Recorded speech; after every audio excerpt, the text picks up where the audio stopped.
हरि ओम। श्रीमन्महागणाधिपतये नमः। श्रीराम शरणं मम। श्रीगुरवे नमः। श्रीसरस्वत्यै नमः। श्रीमातृपितृचरणकमलेभ्यो नमः। गणेश हेरम्ब गजाननेति महोदरं स्वानुभवं प्रकाशिन् वरिष्ठ सिद्धि प्रिय बुद्धिनाथ वदन्त एवं त्यजत प्रभीति। ओम नमः परमहंसा स्वादित चरण कमल चिन्ह करंदाय भक्त जनमानस निवासाय श्रीरामचंद्राय अतुलित बलधामं हेम शैलावदेहं दनुजवन कृशानं ज्ञानिनामग्रगण्यं सकल गुण निधानं वानराणामधीशं रघुपति प्रिय भक्तं वात जातं नमामि। बीणाधरे विपुल मंगल दानशीले भक्त्यार्तिनाशिनि शिव विरंचि हरीश बंदे कीर्तिं प्रदेखिल मनोरथ दे महारहे। विद्या प्रदायिनि सरस्वती नौमि नित्यं प्रभु समरथ सर्वज्ञ शिव सकल कला गुणधाम योग ज्ञान वैराग्य निधि प्रणत कल्प तरुणाम। अपने अपने घरन की सब काहू को पीर तुम ही पीर सब घरन की धन्य धन्य रघुवीर। खल दल बन दावायनल राम श्याम घन मोर रोम रोम में वज्र बल जय केशरी किशोर। जय कविता के गगन दिवाकर ज्ञान भक्ति के विमल प्रकाश पारिजात के पुष्प आप हो। जय गोस्वामी तुलसीदास श्री गुरु चरण सरोज रज निज मन मुकुर सुधारि बरनउँ रघुबर विमल जस जो दायक फलचारि। मेरे परमाराध्य करुणा निधान भगवान श्री राघवेंद्र माँ मैथिली प्रभु चरित्र सुनबे को रसिया श्री हनुमंतलाल जी महाराज भगवत कथा रस रसिक महानुभावजन देवी आए। सुंदर कांड की बड़ी मनोहारी चर्चा चल रही है। 17वां दोहा संपन्न हो रहा है। 18वें दोहे की शुभारंभ 18वें दोहे की प्रथम चौपाई आज से प्रारंभ हो रही है। कल मैंने आपसे बताया हनुमान जी महाराज जब मैया मिल गई तो बेटा भूखा हो गया। सुनहु मात मोहि अतिशय भूखा लाग देख सुंदर फल रूखा। तो मैया ने कहा बेटा ठीक है, फल तो सच में बड़े सुंदर सुंदर दिख रहे हैं, पर इन फलों का मूल्य बहुत ज्यादा है। क्या ज्यादा है मैया? बोले बेटा सुन सुत करहि विपिन रखवारी परम सुभट रजनीचर भारी। बड़े भट नहीं, सुभट नहीं, ये भट और सुभट तो अभी हनुमान जी से टकराएंगे और हनुमान जी इनको चटनी बना देंगे। तो भट सुभट महाभट नहीं, परम भट। सुन सुत करहि विपिन रखवारी, और रक्षा करते हैं बगीचे की, और छोटे छोटे बंदर भालुओं को तो पकड़ पकड़ के खा जाते हैं। परम सुभट रजनीचर भारी, परम सुभट भी है और भारी भी है। हनुमान जी के लिए सब सुभट उभट रजनीचर वगैरह भारी वारी क्या है? जब सीता सी महतारी मिल गई तो रजनीचर भारी की क्या कीमत है? माते आप मन में प्रसन्न हो जाए, बस हो गया, और मुझे उनका भय नहीं है। मैया जान गई। देख बुद्धि बल निपुण कपि कहा जानकी जाओ रघुपति चरण हृदय धरि तात मधुर फल खाओ। कल बस यही दोहा बोल करके मैंने कथा को विश्राम दे दिया था। अब किशोरी जी ने जैसा कहा हनुमान जी ने वैसा ही किया। रघुपति चरण हृदय धरि, तो भगवान के चरण को हृदय में तो 24 घंटा धरे ही रहते हैं। उसके लिए इन्हें बताना है और सिखाना है और समझाना थोड़े पड़ता है। जासु हृदय आगार, बसई राम सर चाप धर। लेकिन पुनः भगवान का स्मरण किया और माताजी के चरणों में चले नाई सिर पैठे बागा, फल खाए सी तरु तो रही लागा। चले नाई सिर, प्रणाम किया, हृदय में भगवान का चरण रखा, सिर माता के चरणों में झुकाए, यानी अंतर और बाह्य दोनों से समर्पण हो गए। एक भाषा में कहे तो ये युद्ध क्रिया का मंगलाचरण है। बिना मंगलाचरण किए बड़े बड़े योद्धा हर हर महादेव दुर्गा देवी की पूजा, भगवान श्री राम ने भी मंगलाचरण किया है। देवी भागवत में नवरात्रि के 9 दिनों तक भगवती जगदम्बा दुर्गा की आराधना किया भगवान ने। दुर्गा मैया प्रकट हुई, प्रकट होकर के दुर्गा मैया ने भगवान को विजय का आशीर्वाद दिया। वाल्मीकि रामायण में आदित्य हृदय स्तोत्र के द्वारा ततः युद्ध परिश्रांतो समरे चिंतयाश्रित, तो भगवान जब युद्ध में श्रमित हो गए, रावण नहीं मर रहा है, लाख उपाय कर लिए, तब भगवान श्री राघवेंद्र के सामने अगस्त जी आए और अगस्त जी ने अगस्त प्रोक्त आदित्य हृदय स्तोत्र भगवान को दिया। सूर्य की ओर दृष्टि लगाकर 3 बार मंगलाचरण किया भगवान ने। अगस्त ने भगवान को विजय का वरदान, यद्यपि ये लौकिक नियम है, हमारे भगवान तो सबके भगवान है, इन्हें छोड़ करके और ईश्वर कौन है, परमात्मा कौन है, शक्ति कौन है, सत्ता कौन है। पर फिर भी जगत में आते हैं तो छोटे मोटे देवता, लोक रीति जननी करही बर दुल्हिनी सुख चाहे। विवाह के समय माताएं ये देवी की पूजा करो, ये बाबा की पूजा करो, ये कोहबर की पूजा करो, इनकी पूजा करो, पूजी ग्राम देवियों की पूजा करो, ग्राम देवता की पूजा करो, सरोवर की पूजा करो, कुआं की पूजा करो, और भगवान सहर्ष करते हैं। आजकल हम जैसे लोगों जैसे बुद्धिमान नहीं है कि अरे इसमें क्या पड़ा हुआ है, इससे क्या होता है, ना ना। तो मंगलाचरण किया भगवान ने, शंकर जी की स्थापना किया रावण विजय के पहले। उसी प्रकार हनुमान जी महाराज ने हृदय में भगवान को रखा, भगवान के चरण रखे। और कई विद्वान तो कहते चले उन्नाई सिर, माता ने कहा था रघुपति चरण हृदय धरी। तो जब चरण रखा हृदय में तो चरणों को माथा नवाना चाहिए, इसलिए चले उन्नाई सिर, भगवान के चरणों में सिर प्रणाम झुका करके, चरणों में प्रणाम करके चले। और प्रत्यक्ष जो भाव दिख रहा है, माता के चरणों में प्रणाम किया।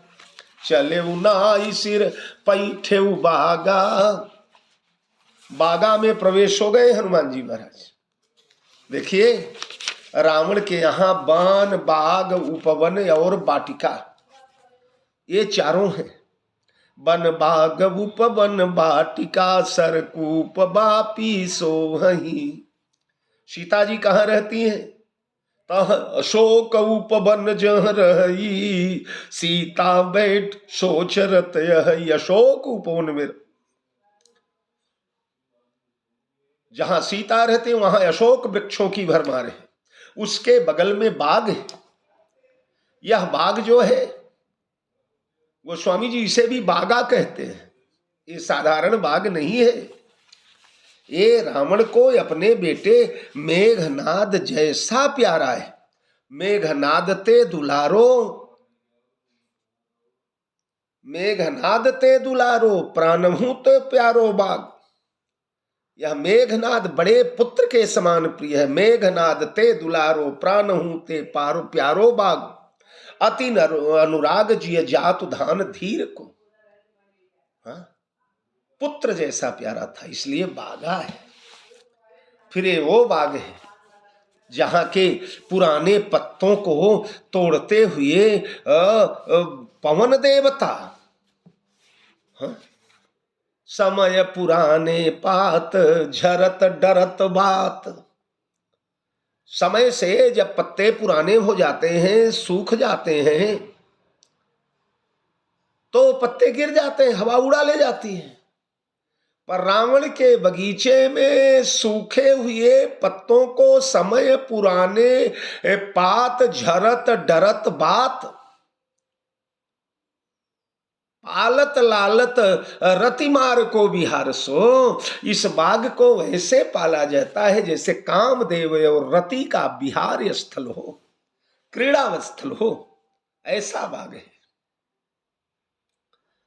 तो इसलिए गोस्वामी जी ने इसको भी बागा कर दिया। जैसे कल आपने भूखा सुना, बराता सुना, तेला सुना, वैसे बागा। चले नाई सिर पैठे बागा, फल खाए सितर तो रही लागा।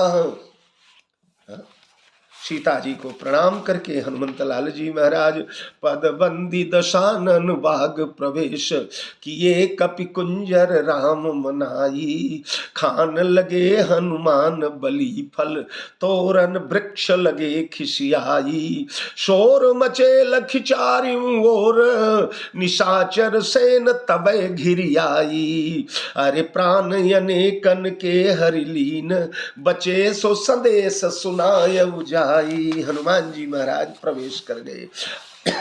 कुछ विद्वान कहते हैं ये हनुमान जी की दूरदृष्टि है। देखो, किसी शत्रु का जब विनाश करना हो, किसी राष्ट्र का विनाश करना हो, तो सबसे पहले उसके आर्थिक तंत्र का सर्वनाश करना चाहिए, अर्थव्यवस्था को ध्वस्त कर देना चाहिए, दाने दाने को मोहताज कर देना चाहिए। वही किया हनुमान जी ने।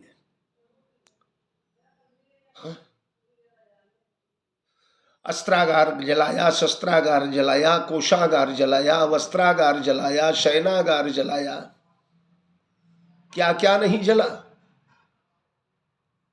सारा खजाना धू धू पिघल पिघल सुवर्ण रत्न खोर खोर बह गए, निशाचरी प्रयत्न के अभेद्य दुर्ग ढह गए। किला जला, नगर जला, कि क्या जला, कहाँ जला, बड़ा गर्म धुआं उठा, यहां वहां जला, यहां जला वहां जला। रनिवास जलाया, भोजनालय जलाया, राजप्रासाद जलाया, बैठक जलाया, कचहरी जलाया, शयन कक्ष जलाया। और फिर हनुमान जी ने सोचा, किसी राष्ट्र में सबसे कम लागत और सबसे अधिक इनकम ये किस विभाग में होती है मालूम है? एक ही ऐसा विभाग है जहां लागत कम है और इनकम ज्यादा है। खर्चा कम करना पड़ता है उसमें और आमदनी ज्यादा होती है। वो कौन सा विभाग है? बोले फॉरेस्ट विभाग, वन विभाग। दो चार रेंजर, दो चार जो है गार्ड रख दीजिए और करोड़ों रुपए का सागौन निकालिए, खनिज निकालिए, अयस्क निकालिए, लौह निकालिए, कोयला निकालिए, नाना प्रकार की औषधियां निकालिए। कितनी संपदा वन के द्वारा हमारी सरकारों को मिला करती है और खर्चा कितना करना पड़ता है। हींग लगे न फिटकरी, रंग चकाचक होए। तो ये वन है, बाग है, यहाँ से फल मिलते हैं, यहाँ से औषधियां मिलती हैं, यहाँ से शहद मिलता है, यहाँ से पुष्प मिलता है, यहाँ से लकड़ियां मिलती हैं। हनुमान जी ने सोचा इसका सर्वनाश ही कर दिया जाए। इसलिए वाल्मीकि रामायण में तो स्वयं निर्णय लिया था हनुमान जी ने, पर रामचरितमानस में माता का आदेश लेकर के गए। चले नाई सिर पैठे बागा, फल खाए सी तरु तो रही लागा। यहाँ फल खाए सी प्रथम लिखा गया, तरु तो रही लागा बाद में लिखा गया। क्या तात्पर्य हुआ? तात्पर्य ये हुआ कि हनुमान जी ने सोचा पहले तो भूख लगी, तो पहले नैवेद्य बाद में चारों वेद, पहले भोजन उसके बाद भजन करेंगे इन लोगों का। भूखे भजन न हो ही गोपाला। और भजन तो बहुत बढ़िया का ऐसा भजन करना है कि पूछो ही मत। रावण गिनते गिनते रह जाएगा कि कितनी माला घुमा दिया हनुमान जी ने। वाल्मीकि रामायण में तो आया है कि 80,000 किंकर नाम के राक्षस रावण ने भेले। वो जो सोनी रावण पठये भटनाना, ये दूसरी बार जो भेजा रावण ने। पहली बार तो रहे तहां बहु भट रखवारे, उन्हें मारा। उसके बाद फिर भट भेजा, फिर अक्षकुमार आया, फिर मेघनाद आया। तो जब वो भट लोग जाकर के रोए रावण के यहां, तो रावण ने 80,000 किंकर नाम के राक्षस भेजे। अब हनुमान जी ने सभी को काल के गले की माला बना दिया, सबका कचूमर निकाल दिया। तो भजन बाद में करेंगे, पहले भोजन हो जाए पेट भर के। क्योंकि अगर तोड़ फोड़ पहले चालू कर दिया तो राक्षस आक्रमण कर देंगे, और ये आक्रमण हो जाएगा तो भोजन में गड़बड़ी हो जाएगी। तो पहले उदर पोषण हो जाए। दूसरी बात है, हृदय में प्रभु बैठे हैं, पहले भगवान को भोग लगा दिया जाए। ब्रह्मार्पणम ब्रह्मवीर ब्रह्माग्नौ ब्रह्मणाभुतम ब्रह्मई तेन गंतव्यम ब्रह्म कर्म समाधिना। ध्यान दीजिए, हम लोग जो भोजन करते हैं भोजन नहीं है, ये यज्ञ है।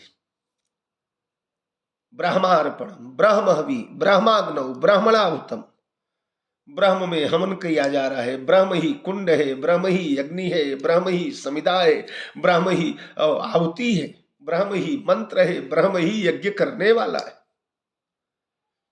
तो हम जो लोग खाते हैं ना हम लोग, इसीलिए हमें शुद्ध खाना चाहिए, सात्विक पदार्थ ग्रहण करना चाहिए। क्यों? इसलिए कि हम जो खाते हैं उसका भगवान को भोग लगता है। भगवान हृदय में अहम वैश्वानरो भूत्वा प्राणिनाम देहमाश्रित प्राणापान समायुक्त उपचाम्यन्नम चतुर्विधम। तो भगवान वैश्वानर अग्नि बनकर के हमारे उधर प्रदेश में विराजमान है। हम जो कुछ भक्ष्य भक्ष्य डालते हैं वो भगवान के मुंह में भी जाता है।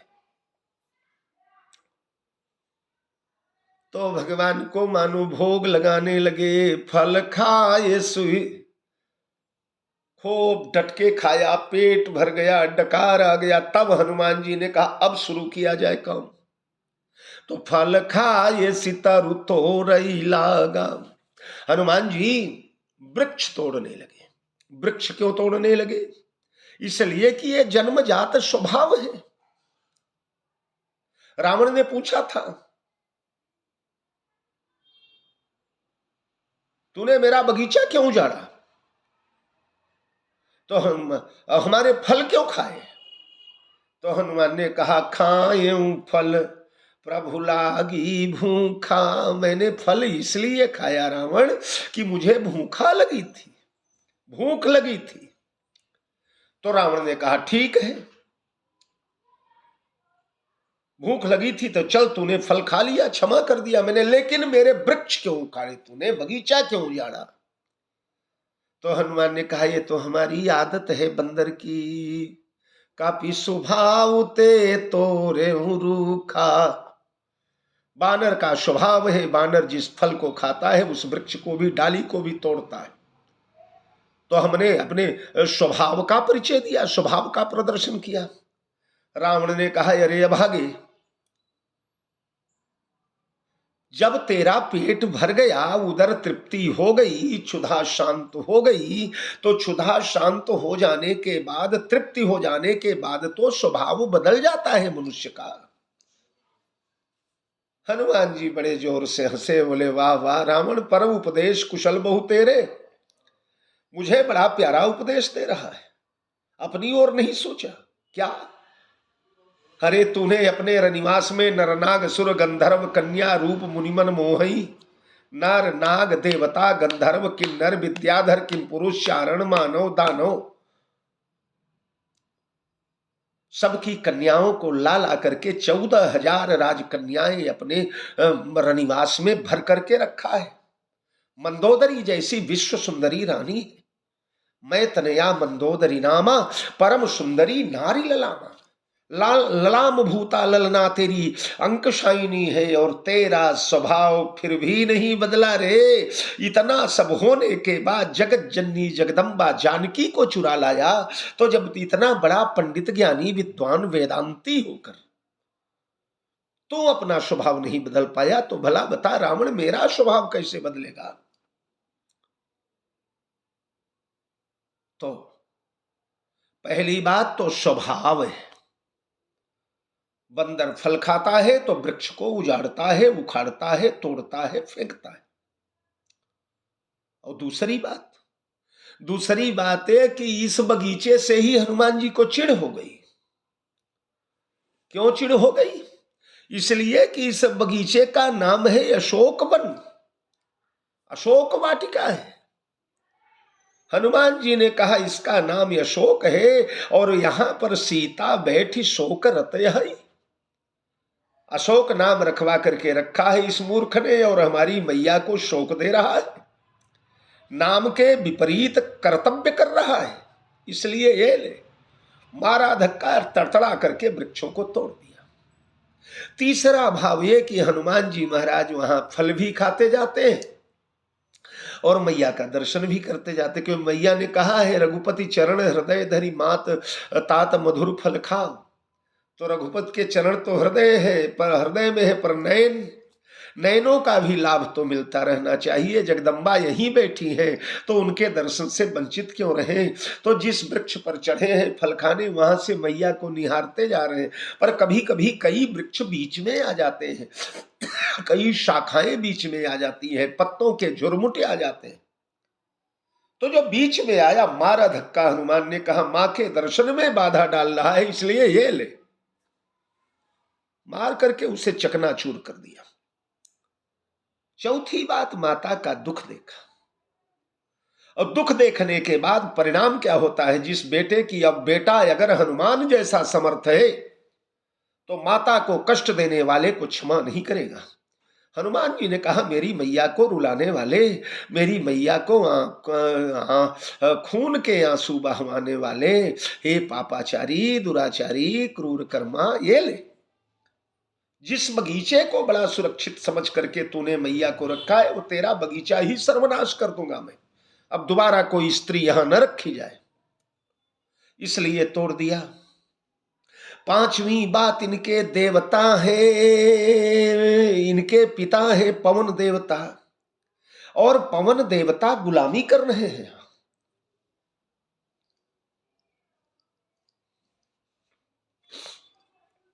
हाँ। समय पुराने पात, झरत डरत बात।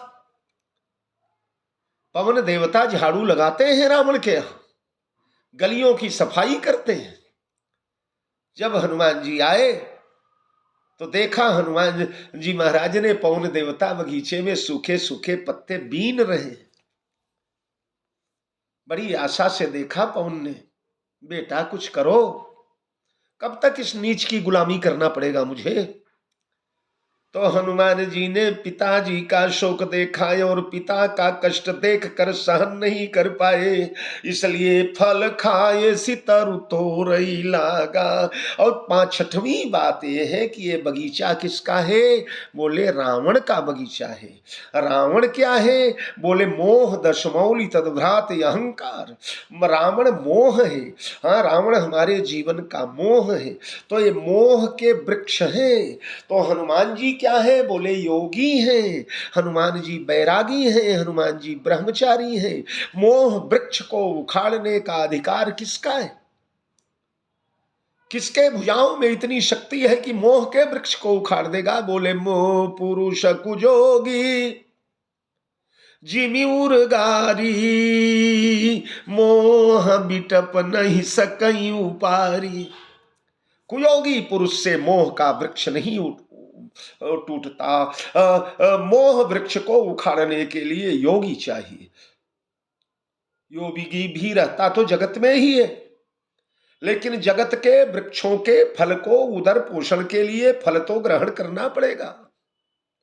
शरीर माध्यम खलु धर्म साधनम, जीवन यापन के लिए उदर पोषण आवश्यक है।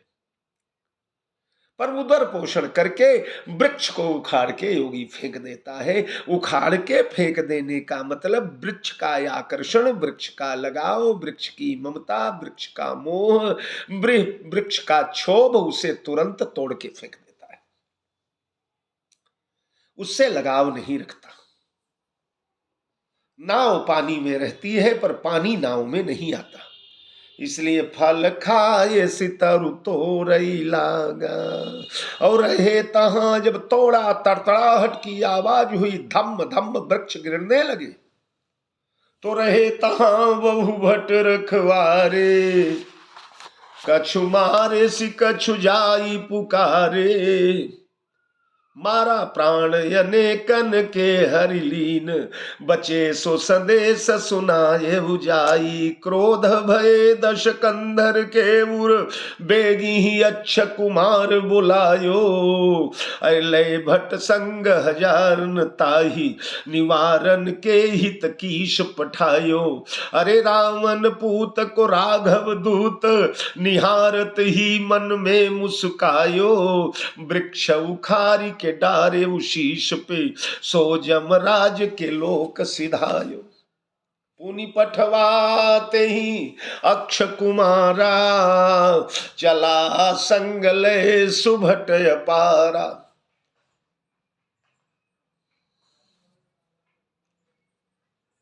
कुछ वीराने विद्वानों का कहना है कि हनुमान जी महाराज ने यहां रावण के सैन्य बल का ही सर्वनाश कर दिया। देखो 4 प्रकार की सेना थी रावण के यहां। एक थे भट्ट, एक थे सुभट्ट, एक थे महाभट्ट, एक थे दारुण भट्ट। भट्ट यानी वो जो ग्राम में रक्षक हैं, ग्राम सेना, जिन्हें होमगार्ड वगैरह बोल दीजिए, आप पुलिस भी कह सकते हैं, जो गांव घरों नगर बस्ती गली मोहल्लों की रक्षा करते हैं, वो हैं भट्ट। सुभट्ट माने जो आर्मी है, वो है सुभट्ट। महाभट्ट माने जो वायु सेना है, नेवी है, जल सेना है रावण की, वो महाभट्ट है। और दारुण भट्ट माने जो वायु सेना है, एयर फोर्स है रावण की, वो दारुण भट्ट है। भट्ट, सुभट्ट, महाभट्ट और दारुण भट्ट, यही 4 प्रकार की सेनाएं। तो हनुमान जी ने सोचा जो महाभट्ट और दारुण भट्ट हैं या जो सुभट्ट हैं, वो तो युद्ध के मैदान में जाएंगे तो बानर लोग उन्हें मार डालेंगे, बचे खुचे को लक्ष्मण मार डालेंगे, उनसे भी बचे तो राम मार डालेंगे। तो सुभट जाएंगे, महाभट जाएंगे, दारुण भट जाएंगे, लेकिन ये गांव की रखवाली करने वाले होमगार्ड, पीएसी वगैरह, पुलिस वगैरह जो है, ग्राम्य सैन्य, इन लोगों से कैसे निपटा जाएगा? हाँ, ये तो वहां बॉर्डर पर थोड़े जाएंगे, तो गांव की रखवाली करते हैं, बाग बगीचों की रखवाली करते हैं, गली मोहल्लों की रखवाली करते हैं। तो इनका टिकट हम ही काट दें, और जब इन्हें हम मारेंगे तो वो वाले भी आएंगे, उन्हें भी तोड़ फोड़ के अधमरा कर देंगे। तो इसलिए सबसे पहले कौन मारे गए? बोले रहे तहां बहु भट रखवारे, कछु मारे सि कछु जाई पुकारे। नाथ एक आवा कपि भारी, तेहि अशोक वाटिका उजारी। कछु मारे सी, बड़े बड़े वृक्षों को उखाड़ उखाड़ करके फेंक देते हैं। 50 राक्षस एक ही साथ में साफ हो जाते हैं। एक राक्षस का पैर पकड़ते हैं, उठा करके घुमाते हैं, घुमा करके फेंक देते हैं, दूसरे के ऊपर पड़ता है, दोनों मर जाते हैं। बड़े बड़े महाराज खंभे जो हैं स्वर्ण के लगे हुए हैं मंदिरों में, उन खंभों को उखाड़ करके घुमा करके मारते हैं और हजारों की चपेट समाप्त, चपेटे से हजारों समाप्त। तो कछु मारे सी और कछु जाई पुकारे, थोड़े फार यानी 2 4 6 10 बचा दिया। क्यों? इसलिए कि संदेशा भी देने के लिए जाना पड़ेगा।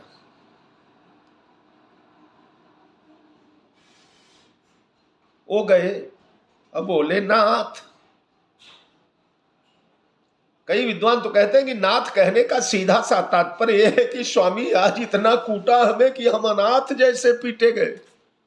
उसने इतना मारा जैसे हमारा कोई नाथ ही न हो, मार मार करके अनाथ जैसा बना दिया। नाथ एक आवा कपि भारी, तो रावण ने कहा मारा तो कितने लोग हैं वो कि तुम लोगों को मार दिया, तुम तो हजारों में थे। अरे बोले महाराज एक ही है। तो कौन है? देवता है, यक्ष है, किन्नर गंधर्व मनुष्य है? कौन हो? बोले कपि। कैसा है? बोले भारी, बहुत बड़ा है। और हमारे लड़कपन में, अभी ठंडी का दिन चल रहा है तो हमारे यूपी में दरवाजे पर वो कौड़ा लगाया जाता था। कौड़ा यानी बड़ी बड़ी लकड़ियां, वो गोबर वगैरह सब इकट्ठा करके और लगा देते थे। 8-8 10 आदमी उनके अगल बगल में बैठते थे ठंडी के दिनों में। और महाराज अलाव जिसे कहते हैं तो देहातों में जलता था। तो हमारे यहाँ एक दादाजी थे, रामायण के बड़े अच्छे ज्ञाता थे। तो सीधे साधे अर्थ बड़े प्यारे करते थे। बोले राक्षस लोग रावण से बता रहे हैं कि नाथ एक आवा कपि भारी, सांस फूल गई है। हे स्वामी, एक बहुत बड़ा बंदर आया है। तो इतने राक्षसों से डर नहीं लगी उसे? अरे बोले ना स्वामी, ते ही अशोक, वो अशोक है, उसे किसी का शोक नहीं है। वाटिका वहीं पर टिका हुआ है। ऊजारी, वो जला के ही जाएगा। मानो सरस्वती मैया इनके मुंह से बैठ करके रावण को भविष्य का ज्ञान दे रही है।